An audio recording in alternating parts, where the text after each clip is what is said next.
Hi, I'm Keely. I'm with Team 1466. I'm a junior and I am our media lead this year. So today we're going to talk about social media for FRC teams. So a bit of our agenda for the day. We're going to talk about what your strategy should be, setting up branding and how to keep consistency, what kind of content you should be posting, and then tools for how you should post it and make it. So your media strategy.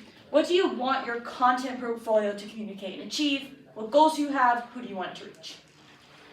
So what purpose do you want it to fulfill? Do you want to get attention, become more well-known in the team, like in the FRC space? What do you want to happen? Do you want to legitimize your team? People will be like, oh, we know you. That's so cool. I love your videos. It's very validating. Do you want to go viral? That's fun. That's a little bit of a different strategy though. And you want to get sponsorships. I know we've had companies send us stuff for unboxing videos and stuff like that. It can be a good partnership to start. So how can you fine tune your media presence to achieve those goals? So what attention, who do you want, how much of your stuff do you want people to see? Do you want it to be more lower? Do you want like all the way? Audience, do you want people in FRC to be seeing this, people who already know what it is, or do you want new people who maybe are at your school who think, wow, maybe robotics could be really cool and I want to do that. Virality, also an option. Do you want to max out your views and followers? Sponsorships, do you want to leverage your media presence into sponsorships? So, finding balance. Attention, more is not always better. Videos that go viral are less about robotics. They're usually more on the trend side, usually more what's happening in media. If you just want excitement, that's a great strategy. Take a trend, make it a little roboticsy. So you can do informative videos for people who are in FRC. This could be like your weekly recap, like this is what we're doing. We're building an elevator. This is how we're doing it. So that's great for YouTube. People love that.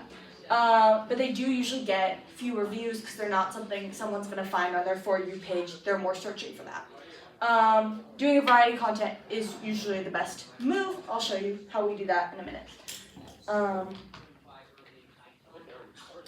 For your branding, you want to be presentable. You want everyone to like kind of look cohesive and everything you do to look like it came from your team. So you want it to be distinct, unique, and something that isn't just specific to that year. You can keep it going because it's hard to do this every year. If you have something consistent, it's a lot easier. So there are photos here. I'm sorry, no photo. So step one, you want to choose a feeling. There's some like supposed to be some futuristic fun photos here, but the internet is not working with me. But we kind of chose like a futuristic, like steampunk, kind of like feeling. And then step two, you want to create your branding around that inspiration. Again, something that's not just specific for the year. Because like water was really cool last year, but like that's not going to work as well this year. So items to consider. Your color palette. You want variety, with some basic colors in there. Because it's hard to do anything if you don't have white and black. But there are different shades of white and black, so you want to find the right ones. Imagery. Having a motif is really great, or like a character, like some sort of mascot is also great.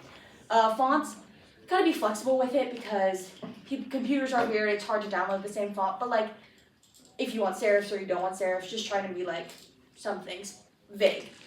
Logos, try and make a bunch of them because you never know what color it's going on, you never know what size it needs to be. So for your color palette, you want to stick with your vibe, right? Green is our school color, so we wanted to have green in there. But to keep it futuristic, we made it neon. And then we were able to use a color palette generator. They're great. So we said, like, we want these neon greens. What goes well with this? And it was like, here's this beautiful fuchsia. And you're like, perfect.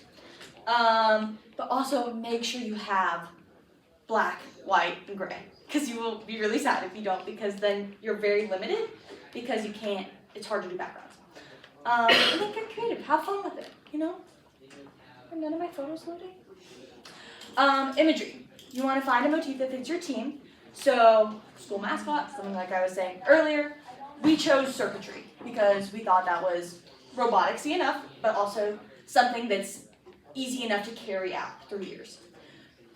So, and we use it on, Yeah, there's supposed to be a photo here. Is that the one you downloaded, or is that the one from the internet? It's not the one I downloaded. Then go open the one you downloaded. Oh, yeah. I'm sorry. Sorry, guys. I opened the wrong one because I set it up for her. Where did it go though? What's going on? This is definitely what we did not want to have happen. I know, that's why I'm good. It's okay. But we do kind of need it. I don't know where it went home. Did it go to your downloads? Oh, is this it?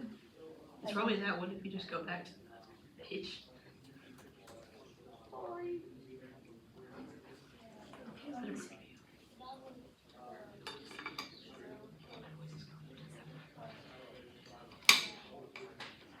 Okay. This one has videos. There you go. Yay! Okay, look at all this cute stuff I added. Wait, let me go. This is the cool photos I wanted to show you. Futuristic vibe. Yes. Color palette, fonts, imagery, the circuits. Fonts. Do you want to pick a We were font? on the circuit page, weren't we? Well, I just finished it. Okay, sorry. Okay, so with your font, so pick something that matches the vibe. If you want futuristic, something different than someone who wants artsy steampunk. Something that can be consistent, easy to find. We use lemon milk for our logos, t-shirts, and stuff. It's good to have secondary fonts for like smaller things, or like one that's all caps, one that isn't. Have a bunch, or just keep a vibe. But try not to use anything that's really hard to read. It'll be sad because you can't. It's very hard to read that one at the bottom, and it's cursive, handwriting, typewriter. They don't fit with what we're going for, and they're harder to read. So, logos. You need a variety of shapes and sizes, but keep the same central idea so people see it and still know, hey, that's them. And incorporate what you chose as your motif. So here are some examples of our logos. We have larger ones for like the banners that go over your pit because it looks better if they're longer and fit better. And then we also have a bunch of variations of the basic one that goes on our shirts, and we even edited the normal one to fit New Age better because it's cool. And having different colors helps. And we have all of this in a Google Drive that everyone can get on, so if they need it, they just take it. Generating content, yay, the fun part. So you can create and post content that furthers your goals and aligns with your strategies. But how? So, content you should make. Photos. Always be taking photos because you never know when you might need them. Recaps need photos. Talking over anything needs photos. So even if it doesn't have a purpose, if someone's doing something cool, take a photo. Videos, you can do like short clips, panning stuff, or you can make photos that are specific for something, like I'm recording for this. And then assets. If that's basically your graphic design stuff, if someone worked on it, people should see it. So, photos. Photos of everything. It's helpful. And you can put it on the Google Drive, have it organized, and then when you need it, it's there. So like, when you're making your impact video at the end of the year, you know exactly like, on this week we did this, so I should go to this to look for photos of that. At events, try to get photos of everyone. You can assign someone to do that. I know we have people assigned to video things and to take photos today. So we are not just like, oh, someone will do it. Tell someone to do it. Use your photos for posters, infographics, award documentation, and even recaps and individual team member posts. And you can post carousels when you're in the lab. They're really easy. Just like 5 photos from what you did that day in the lab, put a music over it, put some hashtags on it, boom. It's easy. You get a little bit of like, oh, look what they are doing in the lab. Wow. Videos. So you can save when you're scrolling, you're doing scrolling late at night, and you see something that could be used for a trend. Save that and make it robotics next time you're in the lab. So always be on the lookout. You can shoot videos specifically for trends and reels. Those can have scripts. They don't necessarily have to, but having like someone who specifically knows what they're doing and is willing to be there helps. But also miscellaneous clips are really helpful. If someone's working on something, just 1, 2, 3, boom. Assets. Make sure they align with your imagery goals again, especially t-shirts, banners, and infographics. You want people to be able to recognize it's you. Stick to your color palette. Having it easily accessible to everyone is the best way to do that. Also, when you're doing your infographics and stuff, talking to your business team can help because they know more about what's happening than you might because you might not have been there. So, some helpful tools for getting to accomplish all these fun things. Our favorite applications are CapCut for editing, Canva for graphic design, social media platforms for posting all of the fun things, And a content tracker helps keep everyone organized and on schedule. CapCut. So we use this to edit our videos for our social media platforms, mainly Instagram. We usually shoot videos on our phone. You can export it to your computer because that's the best place to edit. If you don't have one, you can get CapCut on your phone. It does work. It is more difficult. On the computer, you can download it or use the website. Downloading it will work better, but I know some schools have restrictions on that, so the website might be easier to get to, and it's still workable. We don't use Pro, and we still have access to everything we need access to.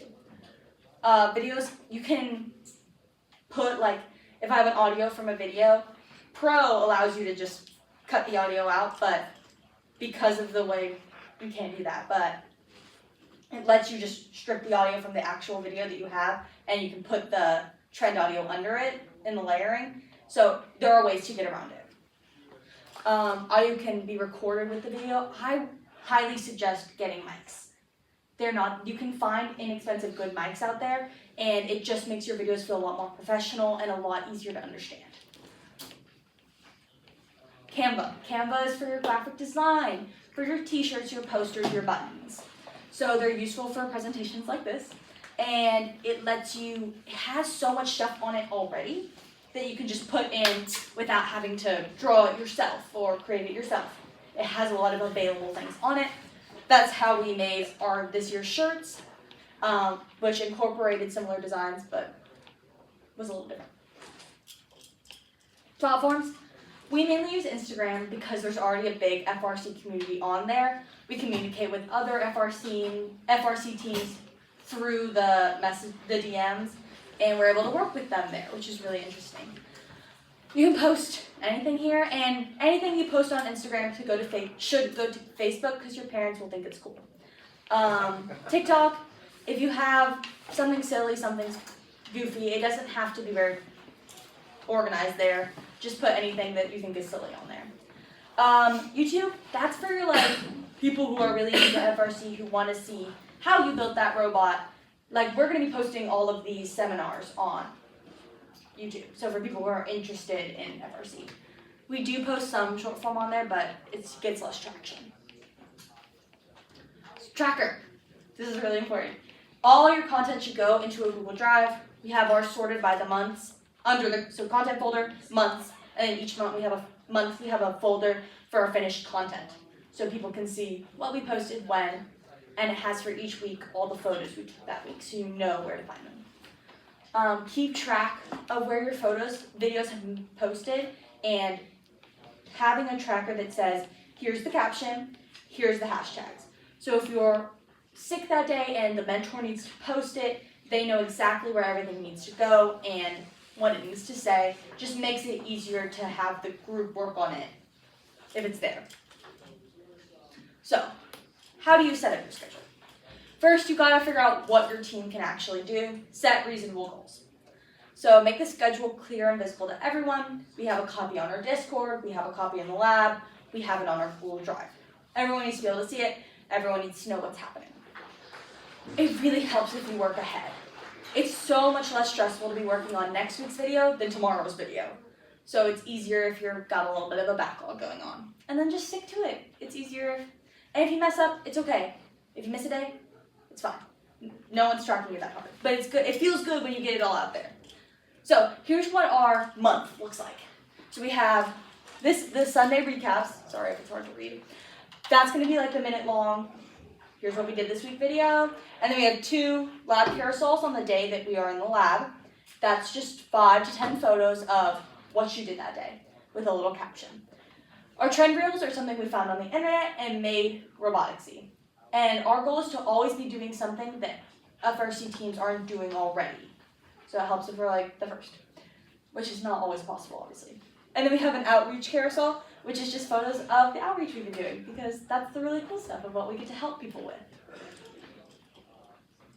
So, and then we have, this is for more specific, so we have the video, the link to it already in the Google Drive, ready to go, with where it needs to be posted and if it has been, the caption that should go under it, and the hashtags you can use. Unfortunately, Instagram has now limited hashtags, because otherwise it would tell you put as many as physically possible. Now you can only do 5, so you have to be more like selective, but choose something that has a lot of hashtags with it already. So like TN first, FRC, those are great ones, FRC Robotics. So, are there any questions? Perfect, thank you guys.